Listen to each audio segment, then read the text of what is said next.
76ನೇ ಸಂವಿಧಾನ ಸಮರ್ಪಣಾ ದಿನಾಚರಣೆ ಹಾಗೂ ಸಾಧಕರಿಗೆ ಸನ್ಮಾನ ಕಾರ್ಯಕ್ರಮ ಜರುಗಿತು.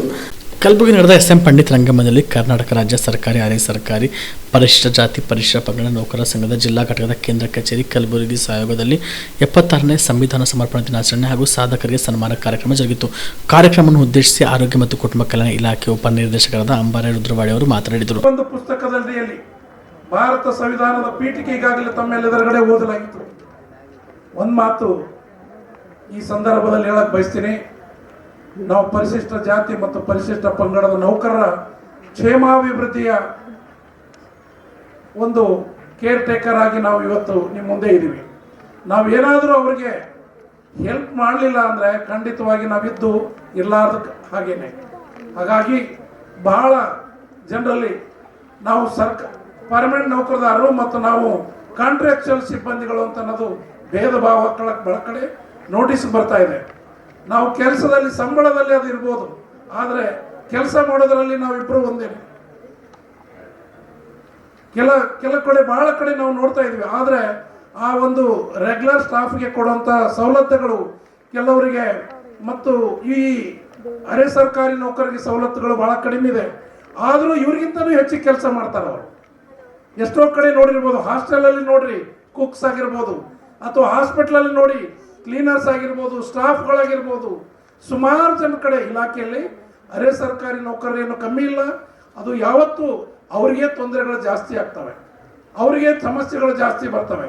ಅಂಥದ್ರಲ್ಲಿ ನಮ್ಮ ಸಂಘ ಅವರು ಬೆನ್ನೆಲುಬಾಗಿ ನಿಲ್ಲಬೇಕು ಅಂತ ಅಧ್ಯಕ್ಷರಲ್ಲಿ ನಾವೆಲ್ಲರಲ್ಲಿ ಕಳಕಳಿ ವಿನಂತಿ ಮಾಡ್ತಾ, ವಿಶೇಷವಾಗಿ ಈ ಸಂದರ್ಭದಲ್ಲಿ ನಾವು ಹಾಸ್ಟೆಲ್ ವಾರ್ಡನ್ಸ್ ಇವತ್ತು ಅಥವಾ ಸೂಪರಿಂಟೆಂಟ್ಗಳು ಅವರಿಗೆ ವಿಶೇಷವಾಗಿ ಧನ್ಯವಾದಗಳನ್ನ ಹೇಳಕ್ ಬಯತೀವಿ. ಈ ಹಾಲ್ ತುಂಬಲಿಕ್ಕೆ ತಾವೇ ಕಾರಣಭೂತರಾಗಿದ್ದೀರಿ ಅಂತ ಅನ್ನೋದು ಮಾತು ತಪ್ಪೇನಿಲ್ಲ. ಹಾಗಾಗಿ ವಿದ್ಯಾರ್ಥಿನಿಯರು ಬಹಳ ಜನ ಇದ್ದೀರಿ ಇಲ್ಲಿ. ಈ ಸಂದರ್ಭದಲ್ಲಿ ತಾವು ಒಂದು ಗುರಿ ಇಟ್ಕೊಂಡಿರಿ, ಗುರಿ ತಕ್ಕಾಗೆ ತಮ್ಮ ಶ್ರಮ ಇರಲಿ. ಗುರಿ ಹೆಂಗಿರಬೇಕು ನಿಮ್ಮದು ಅಂದರೆ ಪಕ್ಕದ ಒಂದು ಎದಿ ಜಲ್ ಅನ್ಬೇಕು ಅಂತ ಗುರಿಗಳು ಇಟ್ಕೋಬೇಕು. ಸಂಘದ ಅಧ್ಯಕ್ಷರಾದ ಮಹೇಶ್ ಹುಬ್ಬಳ್ಳಿ ಅವರು ಮಾತನಾಡಿದರು. ನಮ್ಮ ಉದ್ದಾಯ ಕರ್ನಾಟಕ ರಾಜ್ಯ ಸರ್ಕಾರಿ, ಅರೆ ಸರ್ಕಾರಿ, ಪರಿಶಿಷ್ಟ ಜಾತಿ, ಪರಿಶಿಷ್ಟ ಪಂಗಡ ನೌಕರ ಸಂಘ ಕೇಂದ್ರ ಕಚೇರಿ ಕಲಬುರಗಿ ವತಿಯಿಂದ ಸಾಧಕರಿಗೆ ಸನ್ಮಾನ ಮತ್ತು ಸಂವಿಧಾನ ಜಾರಿ ಬಂದಂಥ ಹಿಂದಿನ ದಿನ ಸಂವಿಧಾನ ಸಮರ್ಪಣೆ ಕಾರ್ಯಕ್ರಮವನ್ನು ನಮ್ಮ ಎಲ್ಲ ಸಂಘದ ಪದಾಧಿಕಾರಿಗಳು ಮತ್ತು ಸದಸ್ಯರು ಸೇರಿ ಇವತ್ತು ಕಾರ್ಯಕ್ರಮ ಆಯೋಜನೆ ಮಾಡಿದ್ದೇವೆ. ಈ ಕಾರ್ಯಕ್ರಮ ಯಾಕೆ ಆಯೋಜನೆ ಮಾಡಿದ್ದೇವೆ ಅಂದ್ರೆ, ನಮ್ಮ ಸಮಾಜದಲ್ಲಿ ಸಂವಿಧಾನದ ಬಗ್ಗೆ ಅರಿವು ಮೂಡಿಸೋದು, ಜಾಗೃತಿ ಮೂಡಿಸೋದು, ಮತ್ತು ಸಂವಿಧಾನದ ಬಗ್ಗೆ ಕೆಲವರು ಇಲ್ಲ ಸಲ್ಲದ ಮಾತಾಡತ್ತಾರಲ್ಲ, ಅವರಿಗೆ ಉತ್ತರ ಕೊಡ್ಲಿಕ್ಕೆ ಜನರಿಗೆ ಯಾವ ರೀತಿ ಜಾಗೃತಿಗೊಳಿಸ್ಬೇಕು, ಅವರಿಗೆ ಏನಪ್ಪ ಅಂದ್ರೆ ಯಾವ ರೀತಿ ಶಕ್ತಿ ನೀಡಬೇಕು ಅನ್ನೋ ದೃಷ್ಟಿಯಿಂದ ವೈಚಾರಿಕವಾಗಿ ಮಾನಸಿಕವಾಗಿ ಅವರಿಗೆ ರೆಡಿ ಮಾಡ್ತಾಯಿದ್ದೀವಿ. ಆಮೇಲೆ ಎಲ್ಲ ಹಾಸ್ಟೆಲ್ಗಳಲ್ಲಿ ವಿದ್ಯಾರ್ಥಿನಿಯರಿಗೆ, ಯಾಕಂದರೆ ಮುಂದಿನ ಭವಿಷ್ಯ ಅಂದರೆ ವಿದ್ಯಾರ್ಥಿನಿಯರು ಮತ್ತು ವಿದ್ಯಾರ್ಥಿಗಳು, ಅದಕ್ಕೆ ಎಲ್ಲ ಹಾಸ್ಟೆಲ್ಗಳಿಗೆ ಹೋಗಿ ಸಂವಿಧಾನದ ಬಗ್ಗೆ, ಬಾಬಾ ಸಾಹೇಬರ ಬಗ್ಗೆ ಮತ್ತು ಬುದ್ಧರ ಬಗ್ಗೆ ಪ್ರಸಾರ ಮಾಡಿ ಅವರ ಸಿದ್ಧಾಂತಗಳನ್ನು, ಅವರ ಚಳವಳಿಗಳನ್ನು, ಅವರ ಪ್ರತಿಯೊಂದು ಹೋರಾಟಗಳನ್ನು ತಿಳಿಸಿ ಹೇಳಿ ಜಾಗೃತಿ ಮೂಡಿಸಿ ಕ್ವಿಜ್ ಕಾಂಪಿಟೇಷನ್, ಭಾಷಣ ಸ್ಪರ್ಧೆ, ಹಾಡುಗಳು ಮತ್ತು ಅದರ ಜೊತೆಗೆ ಆಸುಭಾಷಣ ಎಲ್ಲವನ್ನು ಸ್ಪರ್ಧೆಗಳನ್ನು ಆಯೋಜಿಸಿ ಅವರಿಗೇನಪ್ಪ ಅಂದ್ರೆ 101 ವಿದ್ಯಾರ್ಥಿನಿಯರಿಗೆ ಪ್ರಶಸ್ತಿ ಮತ್ತು ಗೌರವ ಸನ್ಮಾನ ಮಾಡ್ತಾಯಿದ್ದೀವಿ. ಅದೇ ರೀತಿ ನಮ್ಮ ಸಂಘದ ಹಲವಾರು ಪದಾಧಿಕಾರಿಗಳು ವಿವಿಧ ಕ್ಷೇತ್ರಗಳಲ್ಲಿ ಸಂಘದಿಂದ, ಸಂಸ್ಥೆಗಳಿಂದ, ಸಂಘಟನೆಗಳಿಂದ ಮತ್ತು ವಿವಿಧ ಮಟ್ಟದ ರಾಜ್ಯ ಮಟ್ಟದ ಪ್ರಶಸ್ತಿ, ಜಿಲ್ಲಾ ಮಟ್ಟದ ಪ್ರಶಸ್ತಿ ಮತ್ತು ತಾಲೂಕು ಮಟ್ಟದ ಪ್ರಶಸ್ತಿ ಸರ್ಕಾರದಿಂದ ಪಡೆದಂಥ ಎಲ್ಲ ನೌಕರರ ಬಾಂಧವರಿಗೆ ಗೌರವ ಸನ್ಮಾನ ಮಾಡಿ ಅವರಿಗೆ ಹುರಿದುಂಬಿಸುವಂಥ ಕೆಲಸನೂ ಮಾಡ್ತಾಯಿದ್ದೇವೆ. ಈ ಸಂಘ 1984ರಲ್ಲಿ ಹುಟ್ಟಿದ್ದು 1989ರಲ್ಲಿ ನೋಂದಣಿಯಾಗಿದೆ, ರಿಜಿಸ್ಟ್ರೇಷನ್ ಆಗಿದೆ. ಅಲ್ಲಿಂದ ಇಲ್ಲಿಯವರೆಗೂ 37 ವರ್ಷ ಆಯಿತು. ಸಂಘ ಇಡೀ ಕರ್ನಾಟಕ ರಾಜ್ಯದಂಥ ಎಲ್ಲ ಕಡೆ ಕೆಲಸ ಮಾಡ್ತಾಯಿದೆ. ಆದರೆ ನಾವು 2022 ಮ್ಯಾಗ ಅಧ್ಯಕ್ಷ ಆದ ನಂತರ ಟೋಟಲಿ ಎಲ್ಲ ಜಿಲ್ಲೆಗಳನ್ನು, ಎಲ್ಲ ತಾಲೂಕು ಕೇಂದ್ರಗಳನ್ನು ರಚನೆ ಮಾಡಿದೆವು. ಈ ಸಂಘದ ಅಡಿಯಲ್ಲಿ ಎಲ್ಲ ಸರ್ಕಾರಿ, ಅರೆ ಸರ್ಕಾರಿ ಅಂದರೆ 84 ಇಲಾಖೆಯ ನೌಕರರ ಬಾಂಧವರನ್ನು ಸೇರಿಸಿ ರಾಜ್ಯದ ಮೂಲೆಗಳಿಗೆ ಇಲಾಖೆಗಳಿಗೆ ಹೋಗಿ ಅವರಿಗೆ ಜಾಗೃತಗೊಳಿಸಿ ಒಗ್ಗಟ್ಟು ಮಾಡಿ ಸಂಘಟನೆಯನ್ನು ಬಲಿಷ್ಠ ಮಾಡ್ತಾ ಇದ್ದೀವಿ. ಈ ನಮ್ಮ ಸಂಘಕ್ಕೆ ಎಲ್ಲ ಇಲಾಖೆಯ ನೌಕರ ಬಾಂಧವರು ನನ್ನ ಜೊತೆ ಕೂಡಿ ಕೆಲಸ ಮಾಡ್ತಾ ಇದ್ದಾರೆ, ಪದಾಧಿಕಾರಿಯಾಗಿ ಸದಸ್ಯರಾಗಿ. ಅದಕ್ಕೆ ನಾನು ಇನ್ನೊಂದು ಹೆಮ್ಮೆಯ ವಿಷಯವಾಗಿ ಹೇಳ್ತೀನಂದ್ರೆ, ನಮಗೆಲ್ಲರೂ ಒಗ್ಗೂಡಿ ಕೆಲಸ ಮಾಡೋದ್ರಿಂದ ನಮ್ಮಂಥ ಎಂಪ್ಲಾಯಿಗಳ ಮೇಲೆ ಕೆಲವೊಂದು ಅನ್ಯಾಯ, ಅತ್ಯಾಚಾರ, ದೌರ್ಜನ್ಯ, ದಬ್ಬಾಳಿಕೆಗಳು ಆಗ್ತಾವೆ.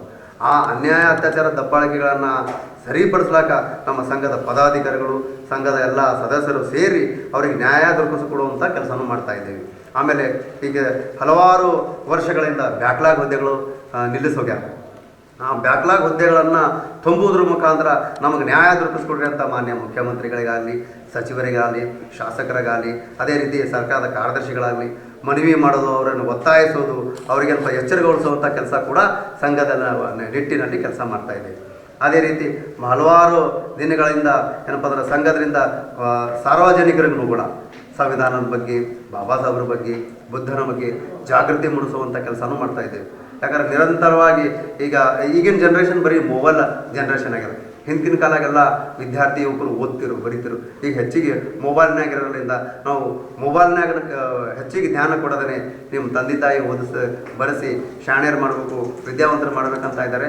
ಅದೇ ರೀತಿಯಾಗಿ ನಾವು ಕೂಡ ಎಲ್ಲ ಯುವಜನರಿಗೆ ಮುಂದಿನ ಈ ಸಂದರ್ಭದಲ್ಲಿ DHO ಡಾಕ್ಟರ್ ಶರಣಬಸಪ್ಪ ಕ್ಯಾತ್ನಾಳ್ ಸೇರಿದಂತೆ ಅನೇಕ ಗಣ್ಯರು ಉಪಸ್ಥಿತರಿದ್ದರು.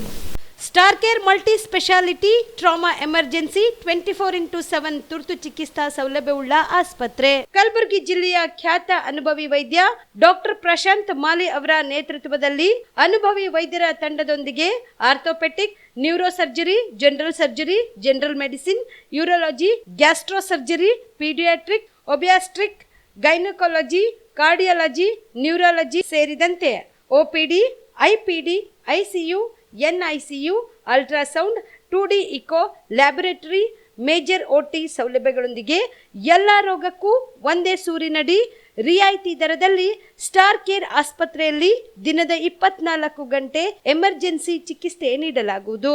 ಹೆಚ್ಚಿನ ಮಾಹಿತಿಗಾಗಿ ಸಂಪರ್ಕಿಸಿ ಸ್ಟಾರ್ ಕೇರ್ ಮಲ್ಟಿ ಸ್ಪೆಷಾಲಿಟಿ ಆಸ್ಪತ್ರೆ, ಸ್ವಾಭಿಮಾನಿ ಸ್ವದೇಶಿ ಕೇಂದ್ರದ ಮುಂಭಾಗ, ಗುಬ್ಬಿ ಕಾಲನಿ, ಕಲಬುರಗಿ.